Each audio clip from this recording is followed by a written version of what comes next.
Hi అండి. ఈరోజు మాకైతే ఫుల్ వర్షం. ఈరోజు నేను బీట్రూట్ కొబ్బరికాయ పచ్చడి చేస్తున్నాను.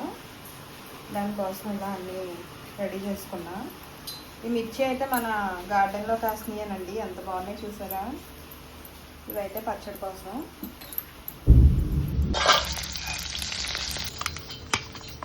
బీట్ ముక్కలు కూడా ఫ్రై చేసుకోవాలండి. ఇలా బీట్ ముక్కలన్నీ ఫ్రై చేసుకోవాలి. అది ఎక్కువ కాదు, కొంచెం. అలా బీట్రూట్ ముక్కలు వేగాక ఇలా కొబ్బరి ముక్కలు కూడా వేసుకొని కొంచెం సేపు ఫ్రై చేసుకోవాలి. వేసుకోవచ్చండి. పచ్చడి కోసం అండి ఇవన్నీ ముందు జీలకర్ర వెల్లుల్లిపాయ వేసుకుని ఇందులో ఉప్పు కూడా వేసుకుంటే అవి కొంచెం బాగా నలుగుతాయి. తర్వాత చింతపండు అండి, ఇది ఇలా కొంచెం వాటర్లో నానబెట్టుకుంటే మిక్సీలో బాగా నలుగుతుంది. ఈ వాటర్ అవసరమైతే వేసుకోవచ్చు, లేదంటే ఉంచేసుకోవచ్చు. తర్వాత బీట్రూట్, కొబ్బరి, పచ్చిమిర్చి ఇవన్నీ వేసుకుని మిక్సీ పట్టుకోవడమే.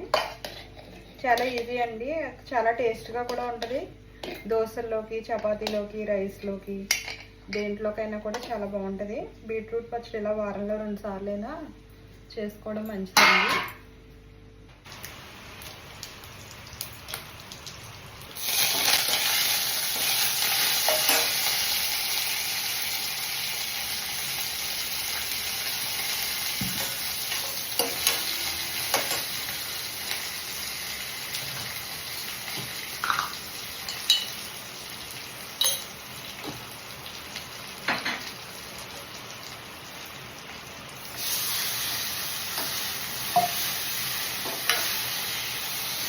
కోసం అండి కొబ్బరికాయ బీట్రూట్ పచ్చడి.